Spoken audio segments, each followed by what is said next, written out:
السلام علیکم ناظرین، میں عمر خان، آپ دیکھ رہے ہیں آواز بلوچستان، دیکھتے رہیے آواز بلوچستان۔ ناظرین، آج کچھ اہم گفتگو کریں گے میرے نبی پاک صلی اللہ علیہ وآلہ وسلم کی آمد کے موقع پر۔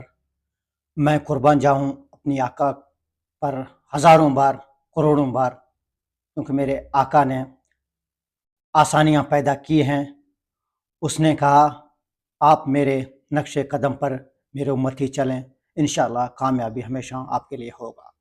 بدقسمتی سے ہم نے ایسا کوئی بھی کافر کی جو قانون ہے ہم ان کے پیچھے لگے ہوئے ہیں، ہم نے اپنا دینی اسلامی راستے بھول گئے۔ کیا وجوہات ہیں؟ ہم اتنا کمزور ہو گئے۔ میرے آقا نے کہا مجھ پر درود بھیجو، لیکن ہم لوگ کمزور ہیں۔ میرے آقا نے اچھے راستے کا کہا کہ آپ ایسے عبادت کرو کہ کوئی آپ کو دیکھے نہیں۔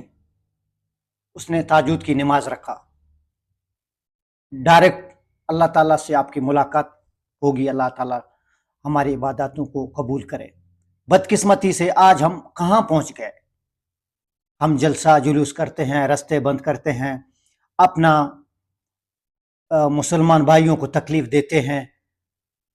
جیسا کہ صبح میں نے دیکھا کہ سارے راستے بند تھے، کوئی مریض کے ساتھ پریشان آ رہا تھا بیچارہ، کوئی بوڑھا اپنا کس منزل کی طرف جا رہا تھا، پریشان مجھے نظر آ رہا تھا۔ عام شہری، نوجوان سب تکلیف میں کھڑے تھے، بددعائیں دے رہے تھے جلوس والوں کو، اور سیکورٹی اداروں کے یہ جو راستے ان لوگوں نے بند کیا تھا، کہتا ہے یہ ہمارے لیے عذاب سردرد بنے ہوئے ہیں، یہ ہمارے لیے سردرد بنے ہوئے ہیں۔ اگر ہم نقش قدم پر چلیں اپنی آقا کی، تو آقا نے یہی درس دیا کہ آپ ایک مسلمان دوسرے مسلمان کے لیے آسانی پیدا کرے، یہی کہا میرا آقا نے۔ یہ تو نہیں کہا آپ راستے بند کریں، شوشا کریں، ڈھول بجائیں، جشن منائیں، اس طرح کی آقا نے نہیں کہا۔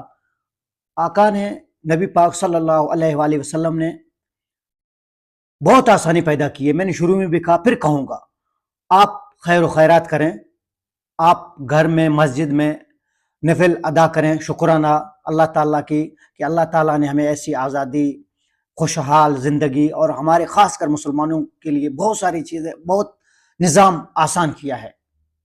پڑھتے رہو نماز، سارا دن آج جشن مناؤ، نماز پڑھتے رہو، اللہ تعالیٰ سے معافی مانگو اپنا گناہوں کی، باقی جو مسلمان ہیں، جو گناہ گار ہیں، ان کے لیے دعائیں مانگتے رہیں۔ یہ اصل ہم مسلمان اس کو کہیں گے کہ آپ ڈھول بجا کے جشن منا کے، یہ میں تو نہیں سمجھتا۔ باقی میں کوئی مفتی بھی نہیں ہوں، اللہ مجھے معاف کرے، کمی پیشی اگر میرے الفاظوں میں ہوا تو میں تمام جو ہے نا معافی چاہتا ہوں کہ اگر میرے الفاظوں میں کمی پیشی رہا۔ ویسے ہی جہاں تک میں بحیثیت مسلمان، جو میں نے قرآن پاک سے سیکھا ہے، میرے آقا نے یہی سکھایا کہ آپ ایک دوسرے مسلمانوں کے لیے آسانی پیدا کریں، آسان راستہ پیدا کریں، تکلیف نہیں پہنچائیں، کسی کا دل آزاری نہ کریں۔ جتنا آپ سے ہو سکے، جتنا ہو سکے آپ نفل پڑھیں، عبادت کریں۔ یہی میرے آقا نے سب کچھ یہی کہا ہے نا، قرآن پاک میں لکھا ہوا ہے، میں تو نہیں کہتا اپنے سے، میرے آقا کی جو حکم ہے میں وہی بیان کر رہا ہوں، جہاں تک میں نے اپنی آقا کے حکم سنا ہے۔ اس نے بہت ساری قربانیاں دی ہیں دین کے لیے، ہمارے اسلام کے لیے، آخری حد تک رو کے اللہ تعالیٰ سے دعا مانگی کہ اے اللہ میرے امت کو کوئی ظاہر عذاب نہ دکھائیں، جیسے پہلے زمانے میں ہوتے تھے، پتھر کی بارشیں، آگ کی بارش ہوتی تھی، بہت سارے ظاہر عذاب جو ہوتا تھا، وہ اللہ تعالیٰ کی مہربانی، اللہ پاک کی فضل و کرم سے، میرے آقا کی مہربانی سے آپ کوئی ظاہری عذاب آپ کو آج کل تو نہیں دکھائی دے رہا۔ پھر بھی آپ ان چیزوں سے بڑھ کے کہاں جا رہے ہیں، کس طرف جا رہے ہیں؟ کتنے طبقے پیدا ہوئے، ہر کوئی اپنا طریقہ کار اپنایا ہے، دین سے دور ہو کر جاہلیت کی طرف جا رہا ہے۔ خدا را اللہ تعالیٰ کی واسطہ ہے، آپ لوگ اگر سمجھتے ہیں اگر ہمارا دین اسلام آسان ہے تو اسی کی نقش قدم پر چلیں، کوئی مشکلات اپنے لیے پیدا نہ کریں۔ باقی جو آنے والا نسل ہے ان کو بھی یہ سبق سکھائیں کہ قرآن پاک کی جو آیات ہیں ان پہ عمل کریں، اس کی راستے پہ چلیں، تو میرے خیال میں کوئی مشکلات نہیں ہے، بالکل آسان الفاظوں میں اللہ تعالیٰ نے ہمیں سمجھایا ہے، لیکن ہم بے وقوف ابھی بہت سے ایسے الفاظ ہیں، کیا میں استعمال کروں، ان کو کیسے میں سمجھاؤں ایک مسلمان کو تکلیف دے کر؟ آپ کیا پیغام دینا چاہتے ہیں؟